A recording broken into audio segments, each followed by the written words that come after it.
Morning. Good morning. Happy Labor Day. Thank you so much for coming out to PAX. I hope you've all had a fabulous weekend as I have. And if this is your first day at PAX, welcome. I hope you enjoy the short lines for your favorite titles. I'm hitting those later. Thank you so very much for having me here today. Thank you for coming out to this remote location, for swimming out to Tol de Gore, as it were. I'm sorry there wasn't a flight path closer, though if you look around, if you can find the enforcer with the green exclamation point over his head, your transit should be easier in the future. My name is Tony Palumbi. I am a writer of video games and of books, and last year I released a book called Blood Plagues and Endless Raids, 100 Million Lives in the World of Warcraft. It was a popular history, it was the world's first and only popular history of the world's most popular video game. And when I was growing up, the job video game historian didn't really exist, so it is tremendous to be able to try and create that kind of tradition, to do events like this, and I want to thank you again for showing up and for showing your support to this kind of event, this kind of gaming history, because it is in fact all of us and all of you who are creating the history of this game day by day. No one would care about it if it weren't for all of us. No one would bother to study it if it weren't for all the millions and millions of people having adventures and conflict and resolution and triumphs every single day in the World of Warcraft. So I feel especially lucky to come here to PAX at this particular moment in history because, as everyone knows, we are less than 1 month into the release of the very newest expansion to World of Warcraft, the Battle for Azeroth. Now, I would like to hear it for the Alliance. Thank you. Sorry about your tree, everyone. They grow back, I hear. Though we don't seem to be as mad about it now, right? We've got... Okay, he's not over it yet. But the rest of us are covered with brand sparkling new loot, and that really soothes the pain of a lost tree. And now that you've heard the volume mustered by these blue and gold Boy Scouts, can I hear a boom for the goddamn Horde? Thank you.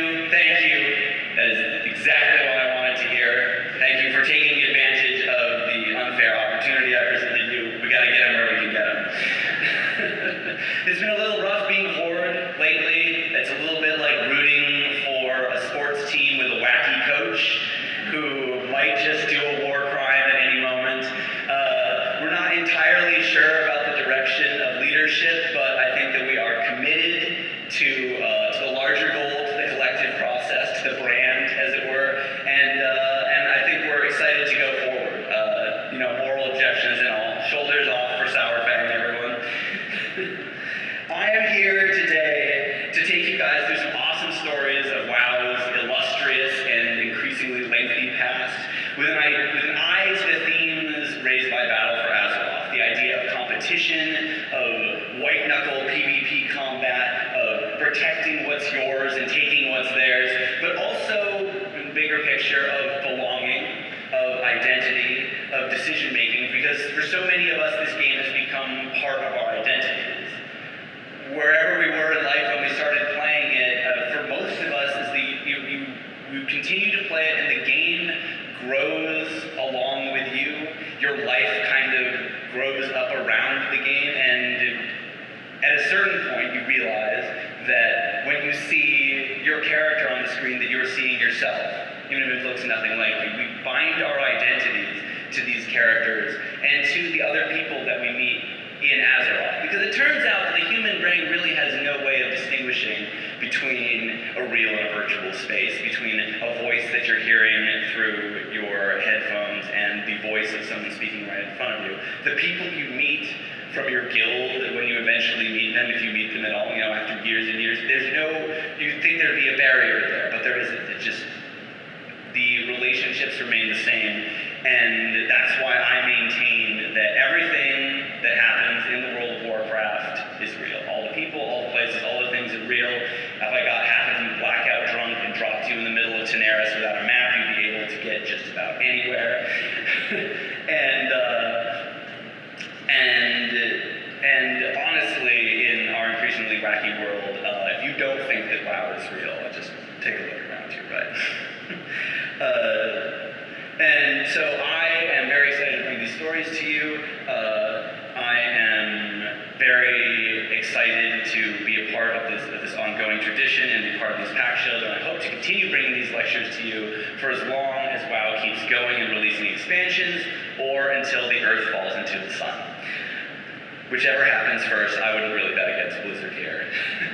So, Battle for Azeroth is WoW's 7th expansion. It arrives in the 15th year, and you think by now we all know the routine. We'd be accustomed to it, right? We get some new zones, new quests, new dungeons. Warriors start out being overpowered, then they get some gear, and they're insanely overpowered and have to be nerfed. We've been through this cycle every single time, right?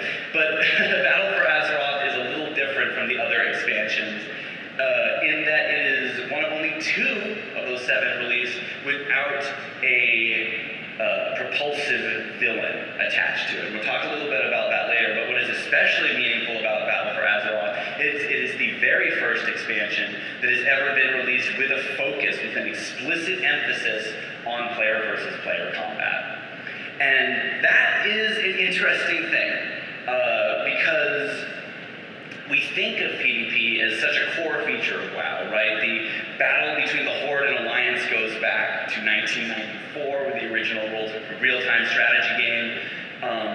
And so we think of this as a sort of central part of WoW, but if you look at the larger history of WoW, it has been largely a PvE, player versus environment, dungeon crawling, raid scouring experience, with player versus player content kind of tacked onto it. And that's kind of weird, because PvP has really never been the central focus of WoW, which is a little strange to think of because it's one of the most universally engaged in activities, right? Aside from even more so than raids or the dungeons, aside from the very opening starting zones, or the zones of the newest expansion, the PvP content is the most universally utilized by players. Even if you played on a PvE server back when that was a meaningful distinction, right? Even if you weren't really that into PvP, even if you weren't an arena head, I guarantee you played some Battlegrounds at some point. Absolutely everybody has, because it's so central to our conception both of the Warcraft universe and of online video games, right? Like, if you can play against another player, why wouldn't you want to, if there's another player there, why wouldn't you want to compete against them? It makes perfect sense. And yet, when WoW was released back in 2004, there was no PvP in the game.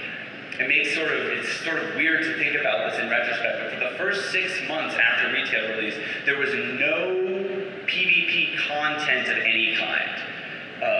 This is especially strange because they promoted that sort of content leading up to the release. It was in the manual and all that sort of thing. So imagine our surprise, my surprise and millions of others, when we logged in for the first time and found out that there was no system for this. That's not to say PvP didn't happen, because there were 2 factions after all. They can't talk to each other, and they have their separate zones, and the lore kind of encourages us to fight. So PvP happened. PvP took place sort of by accident, though. There was no structure around it. There were no incentives for participating in it. You got literally nothing for killing another player, except perhaps the satisfaction of doing so. And so when PvP happened, it was in places where the geography of the game brought people together into sort of these natural crossroads. Stranglethorn Vale is a really excellent example. As a Horde player in the very early days of vanilla, flying into Stranglethorn Vale on that Zeppelin felt like the opening of Apocalypse Now. It was like there's this hazy jungle in front of you, you're sort of choppering into Nam, you know that things are going to be really bad, that Charlie's in the trees, and you're just trying to get to the Nezingwari quest turn in before all your buddies get whacked. It was fun and heated in some ways, but there was no system around it, and there was a system for so many other things. That's one of the reasons we play Blizzard games, is because they're so polished and well thought out, and the systems plug into each other. And that wasn't the case at retail launch. So what do we do then? How did we have fun? Yeah, you know it. Everyone knows this Sentry Tower. Terran Mill and South Shore are two little towns in the hills, Brad foothills, in the northern part of the Eastern Kingdoms, what used to be Lordaeron, but might still be Lordaeron if it weren't covered in radioactive gack. And there's lots of classic Warcraft lore in the area, going back to the old games that I encourage everyone to explore. But what matters for our purposes here is that there were two towns in the same zone, separated by a pretty flat, open expanse of land, and in a zone where there would be a huge number of people coming through all the time. There were a ton of really good quests in that zone.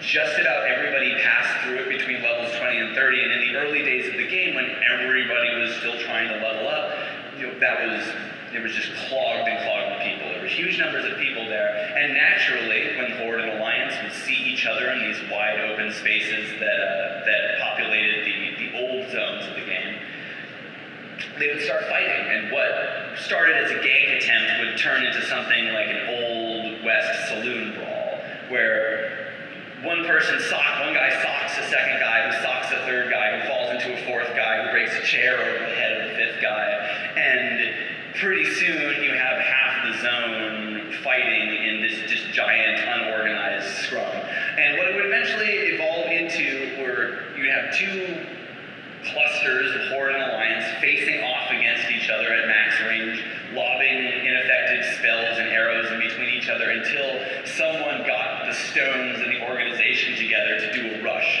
at the other group. And then they would see you coming, you charge at them, and you come together and you sort of arrive at this really exciting, incredible, climactic moment of battle that we've seen in every Hollywood movie ever. And you were so excited, and then nothing, because your screen froze up for 10 solid seconds. And then the next frame you saw was just like a freeze frame of a mage, like mid-arcane explosion jumping in the air. And then the next frame you got, you were dead.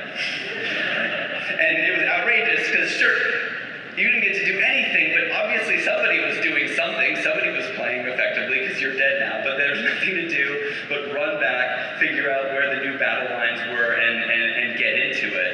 And if you could rout the other side, you could push them all the way back to their town. You could kill all their quest NPCs and their vendors and their flight master, and you would feel really good about yourself. But no matter what you did, the infinitely spawning guards would eventually drive you back. So the whole area was engineered so that we could push into either town. You could win a tactical victory, but then there was a mechanism to automatically reset to the moment that the fight started. So it was sort of the predecessor of Battlegrounds in a lot of ways that way. You could win tactical victories, but nothing was ever really going to be decided. And it was fun, it was pretty good. It was a little bit like ball in a cup. I'm sure that was a really great game at one point, and then you look back a few years later and you're like, well, we can do better. About 6 months after initial retail release, we first got the honor system, which finally gave you a reason to kill other players. You could get honor points for doing so, and if you got more honor points than other players on your server, you would gradually move up through the ranks. And at the very top of this system was a number of weapons that at the time were head and shoulders above anything else the game had to offer, even the highest level rating gear, provided you were the sort of class that really needs your weapon, right? You're a rogue or a warrior or anything like that. The rank 14 grind, as it's now called, because there were 14 ranks in the honor system, the rank 14 grind remains to this day, 15 years later, the single hardest thing that anybody could ever do in WoW. If you meet anyone who's rank 14, you should buy them a drink. Whoever rank 14, you should buy them a drink. You should shout them out when you see them on their servers, because that person had put an incredible amount of blood, sweat, and tears into achieving that title, and you gotta give it up. A few months later, after the honor system was released, after they sort of hammered out the kinks, we got Battlegrounds. And Battlegrounds were the single biggest overhaul. This is just a really cool piece of fan art. Battlegrounds were the single biggest change in innovation in the history of WoW PvP. It changed absolutely everything. People complained at the time that it was killing world PvP, but what it actually did was just finally give us what we had always wanted, which was a reasonable framework to achieve in a PvP sphere, right? The first two Battlegrounds that got released were Warsong Gulch and Alterac Valley, both active and present and played to this day. Warsong Gulch, I feel like I could do an entire talk on its own. It is the best Battleground, as far as I'm concerned. It's the best Battleground Blizzard has ever released or ever will release. It's well balanced, it's so iconic in so many ways. The time that we've had with it means that everyone knows every inch and stone of the entire Battleground, which leads to some cool things sometimes.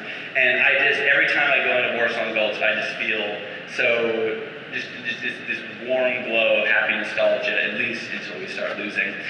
And what Warsong Gulch did most importantly, though, was it finally gave guilds a way to compete against each other. Because it used to be that if you fancied yourself the top alliance guild on the server, well, those horde folks, there's someone on the horde who fancied themselves the top guild on the server. And there was no way to actually resolve that. I mean, you were racing for raid bosses, I suppose, but there was no real way to go head to head. There was no real way to determine who was the best, which at the time to many of us seemed like a very, very important thing to determine.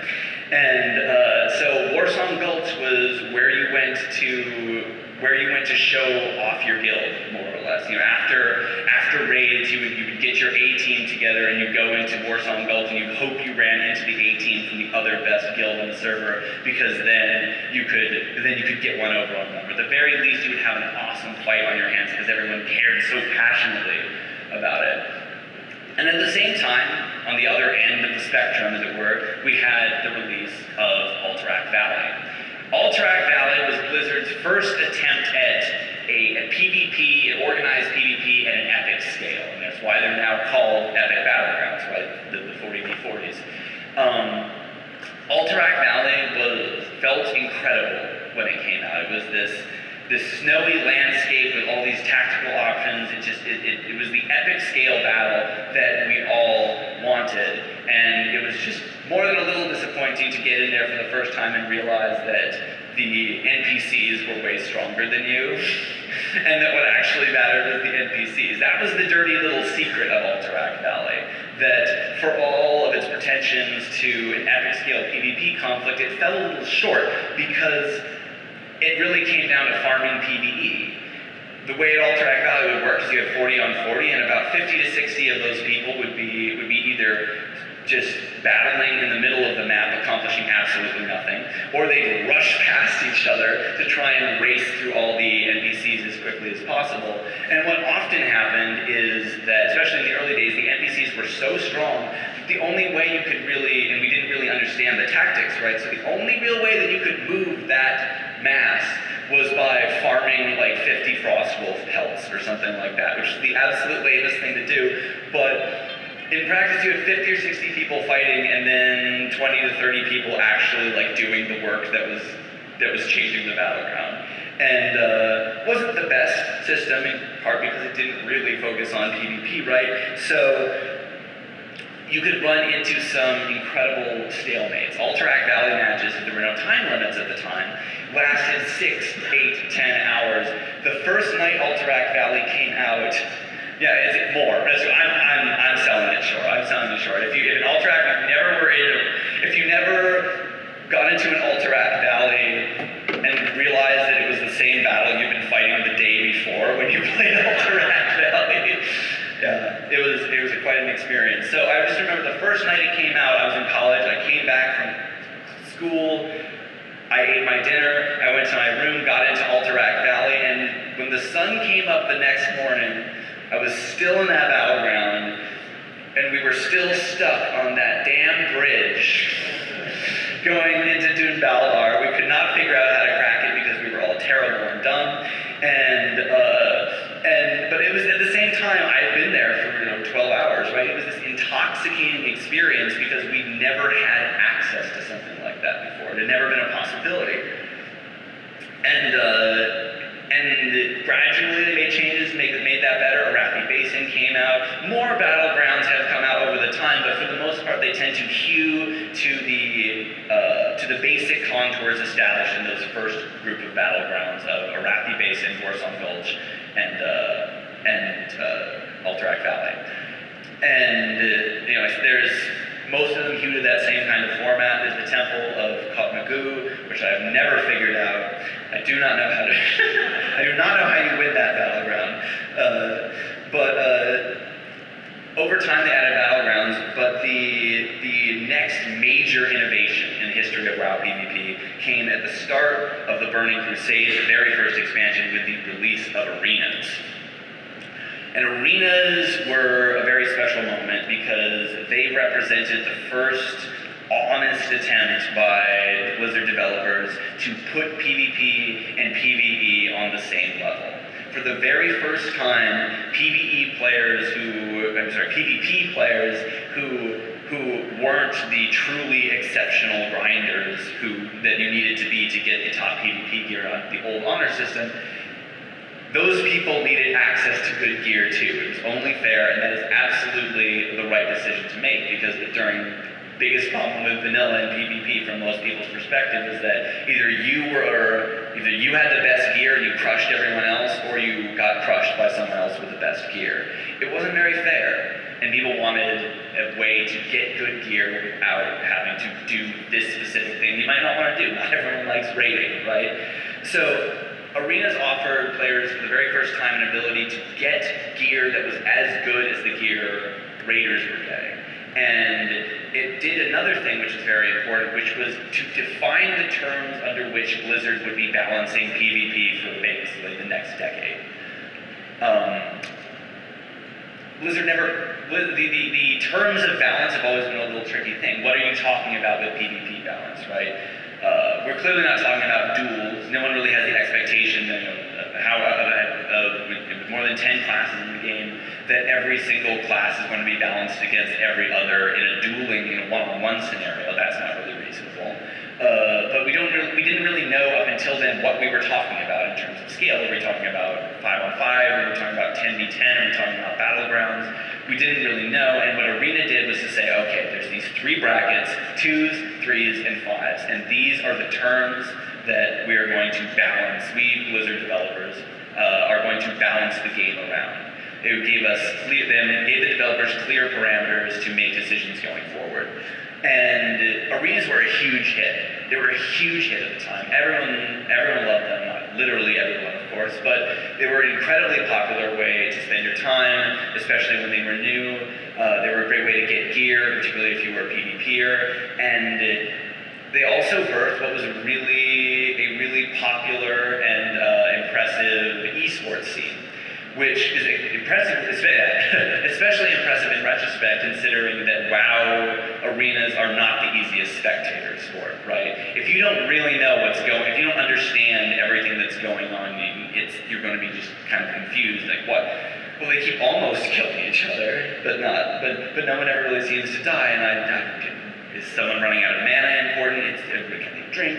There's all these sorts of things that come up with spectating arenas that make it sort of a difficult sell to a really big audience.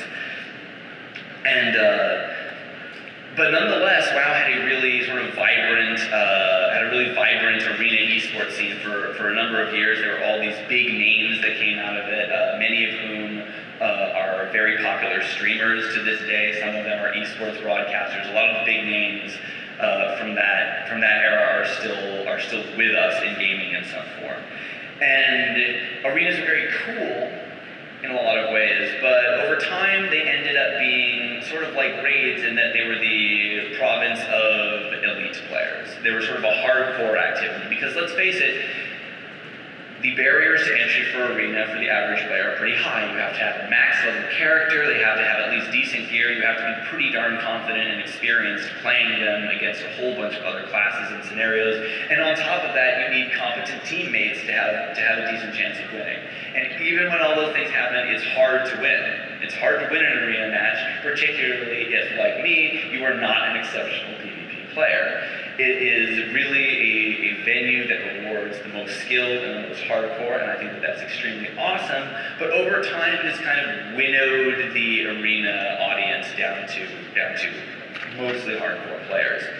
And the sort of tragic thing about WoW, from my perspective, about WoW's PvP history, is that after arenas, we're kind of done. We're kind of done in terms of major developments and innovations and changes to the way that players interact with PvP. We had a couple of those big open outdoor zones like Wintergrass, Holberod, Ashran. There's been some of those, and they've been popular to various degrees, but they didn't change the way we played the game on a daily basis, right? They're mostly, I don't want to necessarily characterize what everyone did in Wintergrass. I only went in and we had it so I could kill the raid boss so I could get free loot, right? That seems to be how a lot of people dealt with it. There's rep grinders, and not to say that content doesn't matter, and there's been no innovations or changes to PvP, because of course there have been, but in terms of major events in rolling out new features in the game, there haven't been a whole lot in the last decade in terms of PvP, and Battle for Azeroth represents in many ways the first real honest attempt to say this is going to be our focus. This is going to be what we want you to. We want you to be PvPing and competing against each other on a daily basis. And PvP island expeditions are part of that. The way the continents are set up is a big part of that. There's a whole lot of things going on, and we're a little too early in the game to tell if this is going to lead to major wholesale changes in how people think about WoW. But we're still in that springtime, right? We're still in the early parts of that expansion, that sort of really exciting time when we're just pouring all this new knowledge and all this new content into our heads. It's just always great to be a WoW fan when the new expansions come out, seeing how excited everybody gets for them. And another big thing about this expansion, though, and I mentioned this earlier, is that we need that PvP focus, because Battle for Azeroth lacks a central villain. If you look back through the history of the expansions, basically every single one of them has a villain attached to it. This person is usually on the cover. Illidan for Burning Crusade. We knew that from the start of the Wrath of the Lich King that we were going to fight the Lich King. We knew in Cataclysm we were going to fight Deathwing, pictured. I don't know why this Warlock has vanilla gear on. That's not... That guy, the mage has Netherwind. Actually, these guys have chosen their gear very poorly. But we had a villain, right? And Mists of Pandaria was the first one that kind of changed that. I think in retrospect, looking back, I think that might have been one of the reasons why a lot of people didn't leap right into Mist, didn't feel really grabbed by it necessarily, because it didn't have a central villain. So by the time the Mist had released, we killed our way through just about all the greatest villains in the WoW universe. We farmed them all for loot. We were wearing the loot. It was really awesome. And it was time to just take a little vacation to an exotic land and just chill out for a little bit. That was sort of how Mists of Pandaria was. It sort of started out, we're going to explore this new exotic land. And it turns out that that's not really what we want. That's not really what gets us excited about WoW. What gets us excited about these kinds of games is a target, is a propulsive central villain who brings everything in the story forward, who represents the climax of the achievement in that expansion. And after Mist, by the end of Mist, we had Garrosh again as a sort of major villain. Why are all the bad guys Horde war chiefs? I don't know. Something in the Durotar water. But we had Garrosh. He was a solid villain, and at the end he opened a portal to the old Draenor, which meant that we could spend Warlords of Draenor chewing our way through a whole bunch of really classic Warcraft bad guys, right? There are a whole bunch of them there. And then, of course, in Legion, we had absolutely fine and fabulous target in this incredible world-ending threat represented by the Burning Legion. A threat so powerful that it justified, both in the lore and in practice, really, the setting aside of differences. The Horde and Alliance were essentially fighting together throughout Legion, and this was carried out through the zone design too. The Broken Isles were fun zones in many ways, but they were shared zones. That was really the thing. There was the hope maybe that world quests would lead to us PvPing with each other, but why would I do that when we could just share that mob tab, right? If someone started fighting an elite from the other faction, you weren't going to kill them and steal the elite like you do now. You're like, oh, I'll help them, and maybe I'll gank them afterwards, but I'll help them for now. And because we shared space, we weren't so much rivals as roommates. And you don't want to fight with your roommate all the time. You don't want to mess up the common areas. You don't want that sort of chaos in your daily life. So Legion represented, both in the lore and in practical terms, a sort of truce between the Horde and Alliance. We just weren't that into fighting each other at the moment.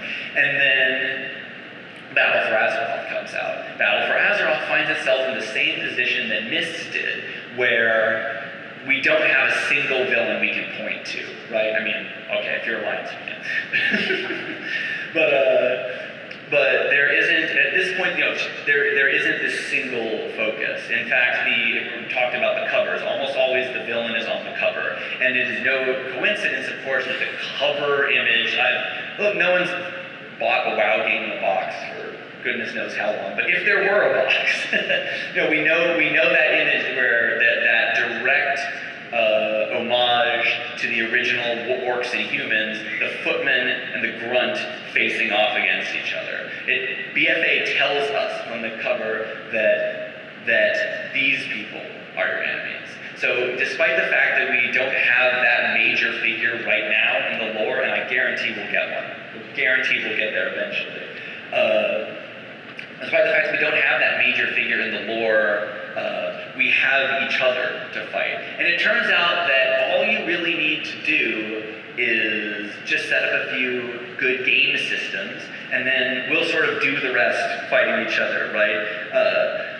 The coolest thing that I've enjoyed in the new expansion is the fact that Zandalar and Kul Tiras are their own separate areas, and each one belongs to one side or the other. It's a harkening back to a kind of zone and continent design that you got early in the game in Vanilla, for example, where there were contested zones, but in practice, basically every zone either belonged to one side or the other. You were either in friendly territory or enemy territory. And the new expansion makes this very explicit, which works out very well for a player's psychology.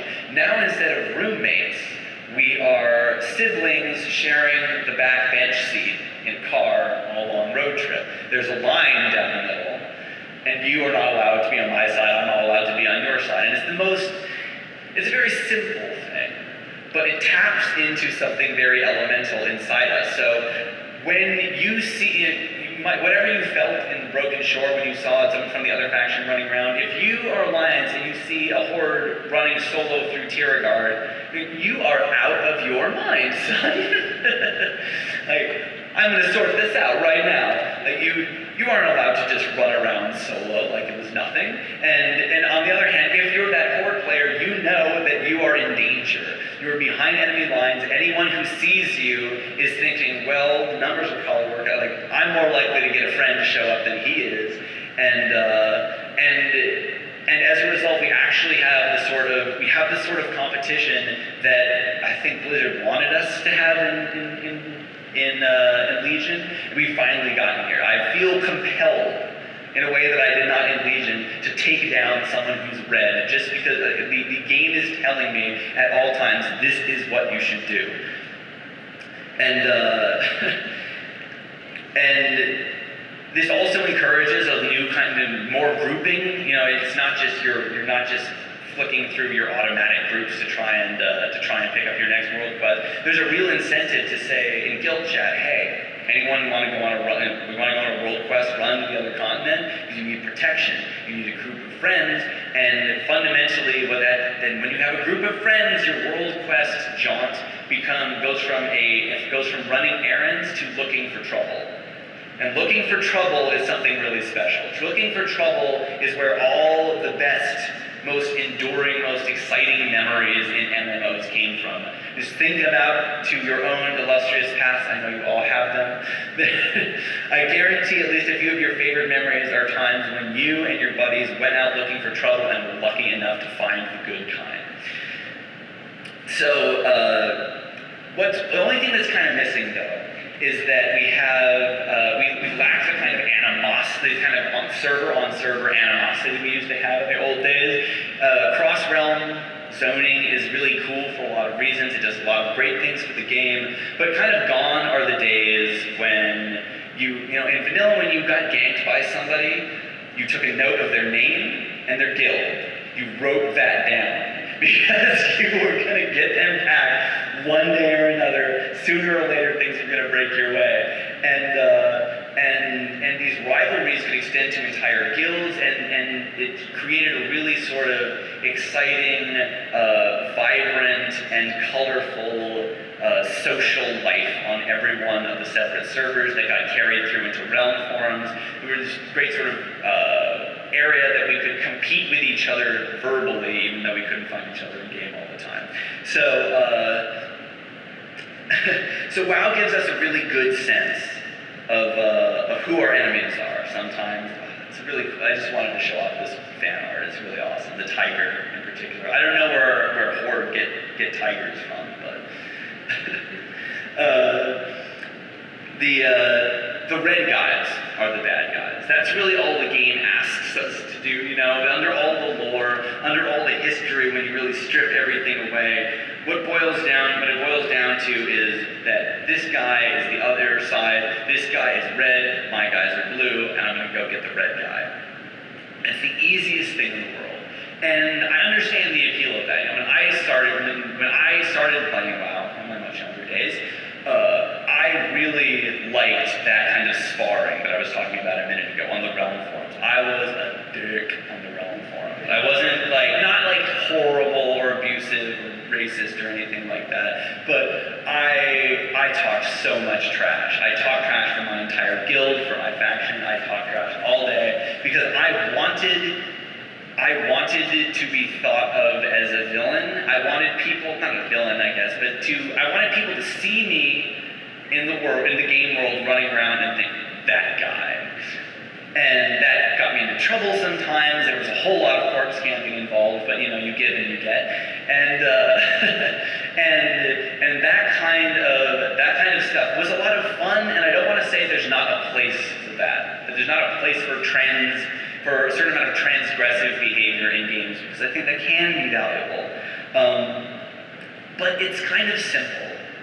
It's kind of just sort of a straightforward interaction, and looking back, my regret is that it was a little bit too much.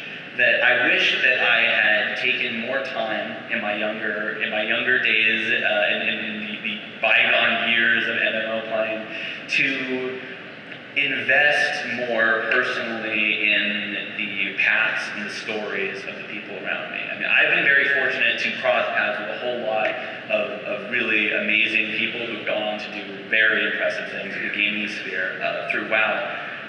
But I didn't always appreciate that at the time. So my last little story is many years ago I ran a raiding guild on a small server called Azeroth. And we were always looking for good players because it was a small server. They're in high demand, right? And we invited a mage to the guild because he was very highly recommended, and by friends. And we brought him into the guild. He started raiding with us. He was very, very good. But his focus was clearly on PvP. He was raiding to get the sort of gear that he would need to beat people in duels. You know, we tried to get him to raid consistently. What he wanted to do was be in front of Orgrimmar or Ironforge dueling people. That's what he wanted to do. That's what he loved. And this irritated the hell out of me as a raid leader, right? It's like, okay, you're really good and this is what you want to do, but you're supposed to do what I want you to do. You're supposed to do things for me and help my guild get ahead. And this became especially irksome when he got our best resto druid to start hanging out with him. So they started hanging out, so now we're down 2 players. They just started hanging out together, they're PvPing all the time, and when arenas finally came out, they were like, okay, that's it. You know, we're not raiding anymore, this is gonna be our focus. And I thought to myself, well, I failed. That's it. I failed as a raid leader and as a manager of human resources, and I've let these extremely talented players get out from under me. That's a bummer. And they kept on PvPing naturally, and they kept rising in the ranks. They got better and better, and those 2 players went by the names Ben and Soda. Those 2 players turned out to be 2 of the greatest arena esport competitors in the history of WoW. Both of them had incredible careers. They would be, if there were a Hall of Fame for WoW players, they would both be in it. They are really, that's Ben in the middle. He wasn't nearly that handsome when I got to know him, but he was just this nerdy 17-year-old, and obviously he's there with a couple of his other fellow broadcasters. He was a WoW arena broadcaster for a long time. He's one of the most popular WoW streamers right now. He's an incredibly impressive guy, along with Soda, one of the best PvP healers in WoW's history. These were incredible players and incredible people, and I didn't realize it because I didn't appreciate them because I was too focused on what I wanted them to do for my guild, what they could do for me, and I wasn't invested I wasn't properly invested in what they wanted to do and what their path was going to be, and that's sort of been, especially seeing them grow, it's been like, oh, it's been like tremendously cool, of course. But then you also look back and you think about the ways that you treated people and how you could. I wasn't a horrible person, but I definitely could have been a better one. And that's the regret as time goes on. I don't regret missing out on a single roll of gear. I don't regret missing out on on a raid. I don't regret missing anything on the game except some of the most special parts of the people I knew. And it's a minor tragedy, which of course works out very well for them because they've had phenomenal careers in life. The tragedy is only on my side. And MMOs are really special for this reason. They're special because they remind us more than any other game that the people we're playing with are people. That their stories are proceeding concurrent with ours, that we are both the main characters in our own stories and the side characters in the stories of so many other cool people, all of whom, we should value and treasure when we're lucky enough to encounter them. And WoW, lasting as long as it did, as it has, having this kind of cultural impact for so long, has let us grow and mature into a community that is so much cooler and so much more advanced than what we used to be, than where it started out. The game is so much better because of the sophistication that all of you have and that you bring to the game, the expectations that you lay on the developers who, believe me, feel every ounce of that weight and are working their butts off to try and making this game really special. And when I first started writing my WoW book a couple years back, I thought that there might be a point in the coming years when things might change, when this cycle might end. And I don't think that anymore. Seeing the way that WoW has become an institution, an institution that pretty soon an entire generation of people will have grown up just having in the background as an expected part of their lives. There's kids playing WoW who can shave, who are younger than the software. This game is going to reach its 20th year and beyond. It's going to go into its 3rd decade, and there's really no end in sight in terms of what they're willing to do, because we continue to make it such a special place and such a vibrant world to be in. People don't play MMOs because it's fun to push buttons. They play MMOs because they want to be immersed in a real place and feel that they're surrounded by real people. And I am convinced that we will have this amazing game for a really long time. And you know what that makes us, though? The Horde and the Alliance, what that makes us in the end? There's a special word in the English language for people with whom you are constantly fighting, like cats and dogs, but who you know at the end of the day are always going to be there with you. Who you know, even if you wanted to, you could never, ever get rid of. And those people, guys, are called family. We're a family now. There is no way that we can be separated. This conflict, this story that we're both a part of, doesn't have some sort of easy linear end. We're just going to keep growing and developing as people. And this game has been responsible for an incredible amount of growth in my life. And I just want to say that this was a very special world that we're all a part of. I'm so happy that all of you have turned out to this event, that you keep coming to these kinds of events. If you have seen me talk at a prior PAX, please come up and say hi. I would love to see you. This world and this history keeps going because of you guys. So get out there and Zandalar and Kulturas, mix it up, hit hard, gank fast, but most importantly, always, always, always be excellent to each other. Thank you so much for coming out today. Thank you for being a part of the WoW community. If you would like a copy of my book, Blood Plague and Illustrated, I am selling it for my author discount face value. For $10 up the front, you can get a copy of the book. I'm happy to inscribe and sign it for you. And if not, have a wonderful PAX, everybody. Have a great day. See some games while these lines are short, right? Thank you so much.